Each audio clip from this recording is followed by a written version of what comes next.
Oh, hot, hot, hot, hot! Hot, hot, hot, hot, hot, hot!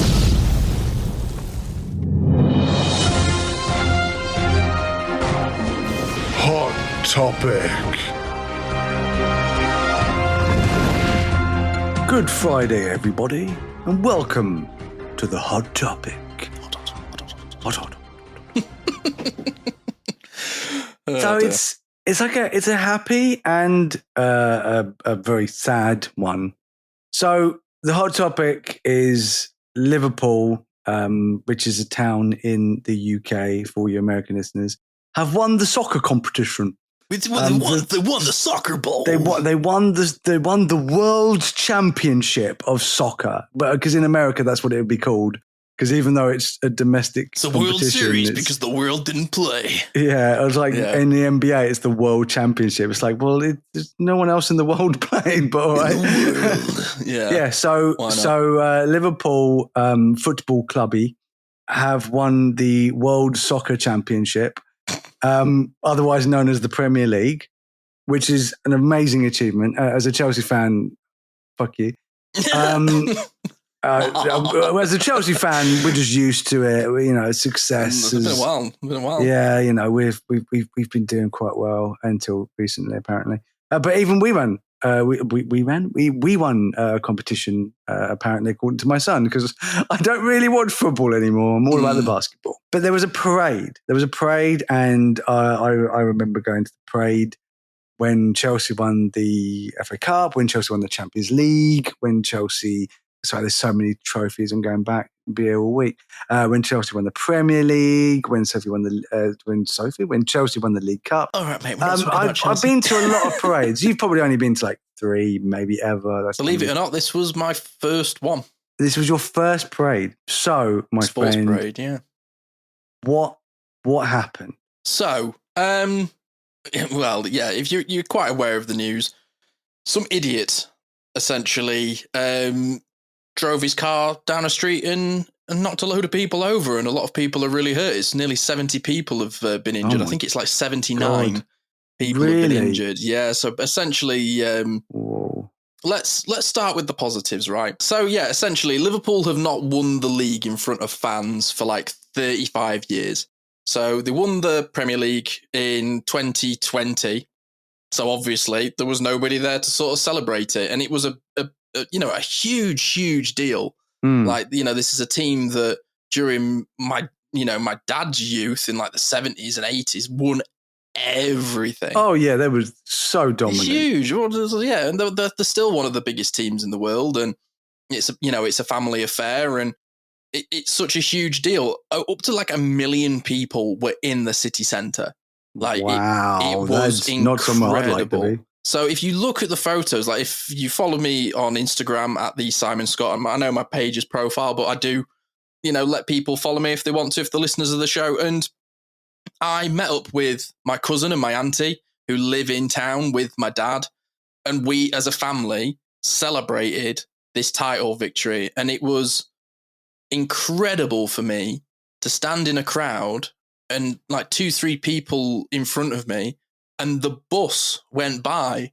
These are boys that I've followed for years and have brought me a lot of joy. And it was a really powerful moment to be with my family and to be with like my club family. All the supporters. And dude, it was like Mardi Gras. I have never, like, as an empath, I have never felt energy like it. Like, there was flares, there's fireworks. It was, obviously it's very tight knit and it's crammed.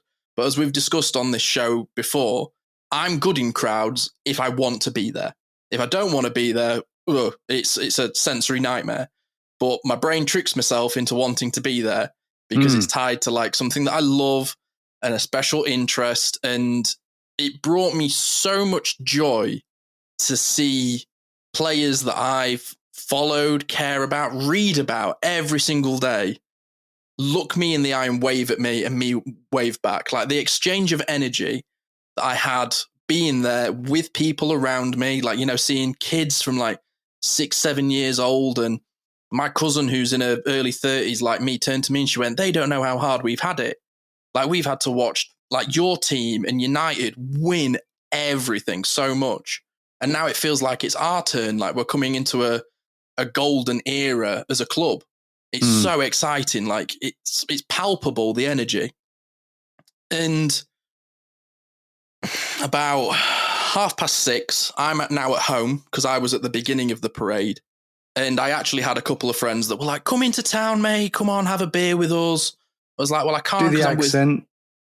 Oh, no. Come on, lads. Come into town. Have a few beers. So, come on, soft lads. Come on, get the train, boy. Get the train. So, yeah, the amount of times like you're just walking through the street and people, you're in your kit and they're going, you're right, lad. How are we? How are we? I love it. It's infectious. Especially as like somebody who's got echolele. I'm such a mimic. I'm like a parrot.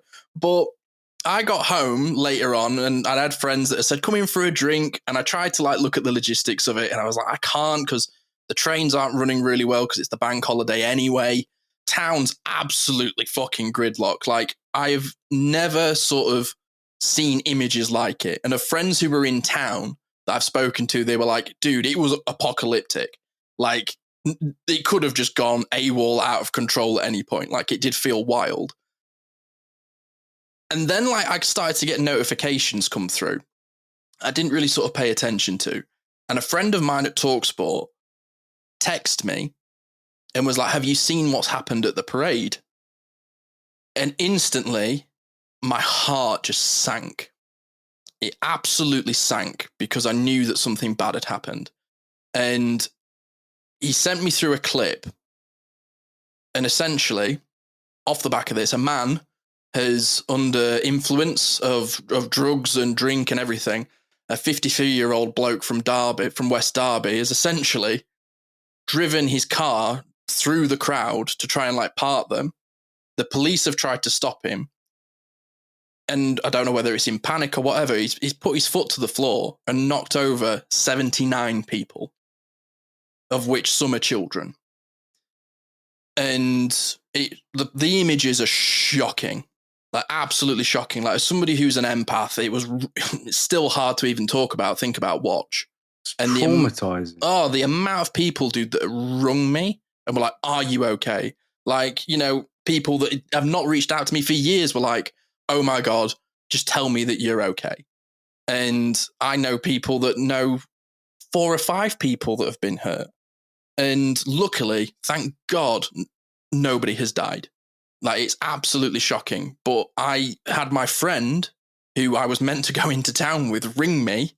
And he was like, we were literally just there by minutes. And that was frightening. Like I could hear it in my buddy's voice, how shocked and like shook up he was. And because of how many people were in town, no one had phone signal. So nobody knew what was happening. They just knew that police were suddenly turning up everywhere. And it doesn't take, you know, a lot of thought to think that like a terrorist attack is happening or the very worst that can happen is happening. And some of the pictures of like the train stations afterwards, dude, because the police just shut half of the town down. And it so upset me. And I make the point, yesterday I had a fella drop a wardrobe off and he was a guy from Yorkshire and he's knows somebody through my dad and he dropped some wardrobes off as a favour. And I opened the door and he was like, "Hiya, are you okay?" I was like, "Hiya, mate, how's it going?" And he went, "Terrible what happened on Monday." And he's right, it is absolutely terrible. But I am so fucking pissed off that one idiot has ruined a generational memory. Yeah. For so many people. Yeah, because so many people. All people are they're not going to remember this amazing moment. I hate it so, like, I almost feel like I could have a meltdown over it. How angry I was that one fucking moron has ruined a lifetime memory for so many people. I mean, what did you think when, I mean, you messaged me, didn't you? You just like, are you all right? Like, what the fuck's going on? No, immediately. I don't do a lot of news. Like, you know, the algorithm is what the algorithm is. You know, it's not like the old days where you're like, oh, what's the news? My algorithm decides it.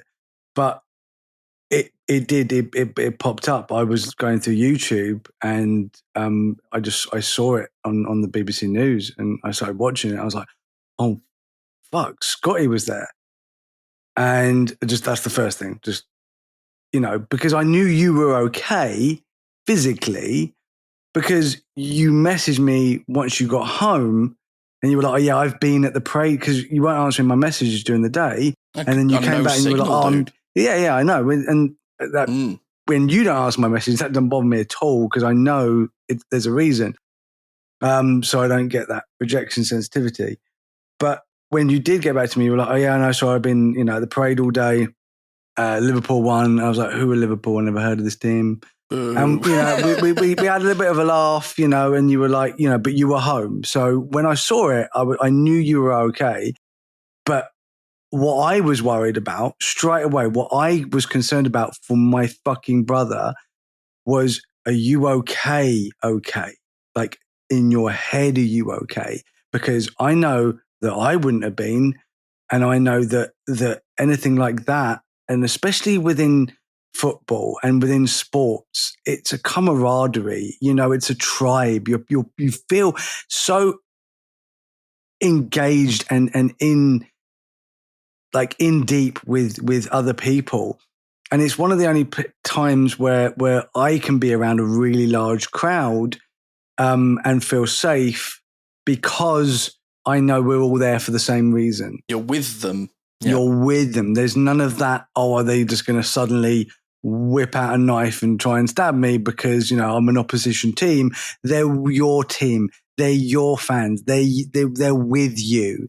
It could be anyone, and you could bond over a sport of the same team. And for something like that, when it's a place that's very crowded, but you still feel relatively safe. And then that happens. And the fear and the anxiety that you must now have, knowing that that's happened to your tribe, to your people, to people and it could have very easily happened to you. That was my immediate concern, is mentally, how are you? And I know that you're going to have the worst feelings, and it's going to be anger, it's going to be fear, it's going to be survivor's guilt, because you weren't injured. So you're going to feel that. There's a lot of people out there right now that when you have a tragedy like that, even if you weren't there at the time, but you had been in that area around that time, like so many things will just go through your mind. And that's the thing about being a friend. I'm always there to talk to you. I'm always there to listen. And there is no advice that you can give in that situation. You just got to know that you're okay. And you just got to look for the positives. Any positives you can find, that's what you have to hold on to. You have to find those little cracks of light in that darkness. Otherwise, you're just going to go down that dark rabbit hole. And for anyone listening who was also there, or knows anyone, or just has so much empathy, because that for me that's what I felt, just as not even as a football fan, just as a person, I just felt so much empathy, the fear that must have been, and the unknown as well, because there are terrorist attacks where just like that, where people have been deliberately killed. There have been murder attempts exactly like that. And the fact that this guy was doing it not to try and kill people, but because he was freaking out of his bloody mind, doesn't make you feel better. No. If anything, it makes you feel even more fucking frightened, because there's way more people drink driving than there is terrorists trying to kill you. And this is the sad thing, is I may not necessarily feel this because I wasn't, witness or very much there. But I know for a lot of people now, if Liverpool win the title again, they aren't going to go. They're not going to turn up to the parade out of fear of this happening again. And that's not fair for me. That really upsets me in the fact that, like, I've waited my whole life to experience that. My whole life, I have, like, there's been so many, like, sort of memories of feeling like ostracized, or like people taking hazing too far, or like this sort of like competitive thing that kids have where they associate themselves with the football team, and if their one beats yours, they're better than you. I've had to fight through a lot of that as a kid, especially being as emotional as I am. And I feel like watching my team drive past me on a bus where they're all smiling and waving at you, holding a trophy I have dreamed about my team holding. Like, I've played FIFA and achieved it millions of times and gone, oh, one day I just hope I get to see that for real. And I did. But there is going to be so many people that may choose not to do that now. Like, they may have not been able to have gone to this last parade. I know a couple of my friends that didn't, and they are gutted that they didn't get the opportunity to go. Because you never know. Like in life, nothing's guaranteed. You never know when it may happen again. If you were to tell my dad in 1990, oh, they're not going to win another title until 2020, you know damn for sure he would have appreciated it more. And you never know when it's going to happen again. And it absolutely breaks my heart to think that somebody who didn't get to go to that because their kids were too small or they couldn't get it off work will have the opportunity to go next time, and they'll go, no, because it might not be safe. And it just upsets me. Like, as an empath, as somebody that is really emotional, it's that justice sensitivity of, that's not fair. No. Like, it's just not fair. And, you know, it was like, I had the full intention, dude, of buying a newspaper and framing it the next day. Like, all the pictures of the parade. It's just going to associate with that. Yeah, absolutely. Every single newspaper was this fucking moron, and it's not fair. Which is so not okay. Because I did that when Chelsea won the Premier League and the Champions League, and we went there, and when the picture of them on the bus, I had that framed in my house until I started photography, and then now it's just all my own pictures. Yeah. But like we have family pictures, you know, those like multiple frame ones, and we like little pictures, and we have one of me, Jake, my nephew, Sylvia, and the kids. We've all got like a selfie of us at our first ever parade together, and that is in that frame. Like, it's one of my favorite memories of being there, and like you said, exactly that emotion. And I remember it, and it like being on this like park and waiting, and then everyone was there, and some guy had like loads of like cans of Stella, and he was just like handing out like cans of Stella to people, and he was like, "Oh, do you want a drink, mate?" And I was like, "Oh yeah, thanks very much." And like it just felt so good to be part of, and also it was one thing with my family, and to even consider that my family were in danger it was so beyond my thought process, because it was just, we're there having a good time. And I'm always aware of danger. Most of the time I'm on edge because I'm always worried about danger. Yeah, but one of those times I just wasn't. You're just so happy. And for that to be taken away from those people and from everyone else it's just shitty. And it begs the question, because I haven't looked into this a lot, because I get so much empathy. Like, I can't take it. I almost can't live with it. Like, I didn't really sleep very well after Monday night. Oh, mate, that sucks. Just kept getting up because I was just like, fuck. Does beg the question, how the fuck did that happen? So, yeah, this is what will be revealed in the coming days and weeks, in that, you know, it's somebody that's had a car parked on a side street, pulled it into a road that's full of people. I mean, you can see from the footage, police were trying to get hold of him. And, you know, they were trying to open the door and get him out of the car as he's put his foot down. Unfortunately, I've one of those sorts of brains where, like, I'm almost too curious. It's like, I knew where to find the clips, and I had to know what happened. And it's really upsetting. And like just the thought of like that happening to my dad or to like my cousin and her daughter and my auntie. And like, you know, I've not really been too close with this side of the family for a long time. And we're really sort of like reintegrating ourselves to each other. You know, I lived away for such a long time and you almost have to start again with people. And this felt like a really building bridge, sort of reconnecting with my family sort of moment.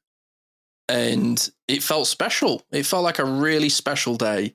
And it just upsets me that this is what everyone's talking about. You know, we're not talking about how amazing the city came together, the sense of community, the atmosphere. Because, dude, it was like, I've never felt energy like it. I could feel like the static in the air. Like, it was just unbelievable. And to think that some people are going to have the most horrific trauma off the back of this, it sucks. I kind of just gets me, grinds my gears as well, because there are terrorist attacks. We are at a heightened level in this country. Oh, hell yeah. We are at a heightened level of possible terror attack. And I work in security. We do terror training. We do terrorist training, like, you know, marauder attack training, bomb threat training. We do training all the time, being ready for something like this. So it makes me go, wait a minute, you've got all these people in one place. And yeah, it was a guy who was drunk or high, but it could have just as easily been a terrorist. Mm. And so it doesn't really, like, you're just like, why, where are the safety precautions for this? Because I've seen this so many times, people just drive through crowds. In fact, it was a whole thing in Stephen King's series of books called Mr. Mercedes. And you're like, okay, well, Stephen King's talking about this like 20 odd years ago. And yet we still aren't able to stop these things happening. Who is allowing cars? Like, why are you even able to? And I think the thing is that I do really believe that there should be bollards, like, integrated, like, built everywhere. Yeah, that was the thing that my friend said to me. He went, how is it not like cordoned off and stuff? And do you know what, dude? I think if it happens again, it will obviously be done so differently. No, but that's the thing, is that it shouldn't happen. Don't close the barn door after the horse has bolted. It's gone. You've lost the horse. And it pisses me off that we're so unprepared. And yet, like I said, in security, we're so prepared. In my building, there are bollards that will, in the case of emergency, hit emergency brake glass, that shoot up under the ground in central London. That they've built these bollards around the building that just go boom, they shoot up. And that's it's like, wait a minute, this is a huge parade. Where's the organization? Why was this allowed to happen? And I you know, like, there's nothing I can say or do about it. It's just, you know, I rant, and that's what I do, because it upsets me. And you know, I just think, especially considering I've been in security for 25 years, and I look at that and go, I think there's just a huge lack of common sense that is just throughout just general population. And that's what Einstein said, common sense isn't common. That's the thing. It's like, people just don't think about these things. But I'm like, if someone said to me, we're organizing a parade and it's going to have all these people, one of the first thoughts that would come to my head, being trained in anti-terrorism, which all police officers are, all event organizers are. It's part of life now. It's like fire training and first aid training. It's anti-terrorist training. That's what most people are trained in. But it's like, well, you know, obviously you'd set up the whole event for, like, you know, fire safety, but what about terrorist safety? What about drunk idiots driving safety, because the fact is, like I said, again, wasn't a terrorist attack, but it just as well as could have been. And if you were preventing terrorist attacks, you'd have prevented this absolute tragic, I want to say accident, because the guy didn't do it deliberately. He was fucking out of his mind. But it's not an accident. It's a situation. It's a tragedy. It's awful. And I just think people need to do their job better. And I think we need a minister of common sense or a secretary of common sense in every single business, in every single situation. I volunteer myself right now. But the fact that the alleged professionals couldn't prevent something like this from happening it's quite easily preventable as well. Just do a better job. But, that involve money. Mm-hmm. It always comes down to the money. Yeah, it's going to be interesting what happens from here. And again, I agree with you. It shouldn't have ever happened. I hope those people sue the fuck out of someone. Oh yeah. There'll be a lot of that going off, and I know for a fact that the guys, we won't comment on active cases, but I know that he's been charged. So it will, by the time that this episode comes out, it will probably have revealed itself, and there'll be more to this story. But the reason we're talking about it as a neurodivergent experience is that there are a hell of a lot of people that are ND that love sport like we do, and will be afraid of going to things like that now, and that's not fair. For me, I wanted to talk about it because you're my brother, and I fucking love you, and I wanted you to have the opportunity to say how you feel, and for me to listen and to give you all my energy and all my love, and just I want you to feel better, and I want all those people to feel better, and I just hope that everyone is okay, and I hope you're okay. I love you, man.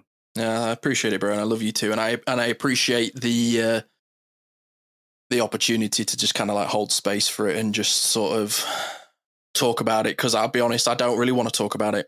It's not something that I want to dwell on. I kind of want to focus on the positives and move forward, but at the same time, it's easy for me to say that because I haven't been literally directly affected by this. So my heart goes out to the people that have, thoughts and prayers for everybody. I hope everyone gets a speedy recovery, and I hope that my team can win something big and we can sort of avenge this little blip, and we can all move on from it, and it can just become a distant memory.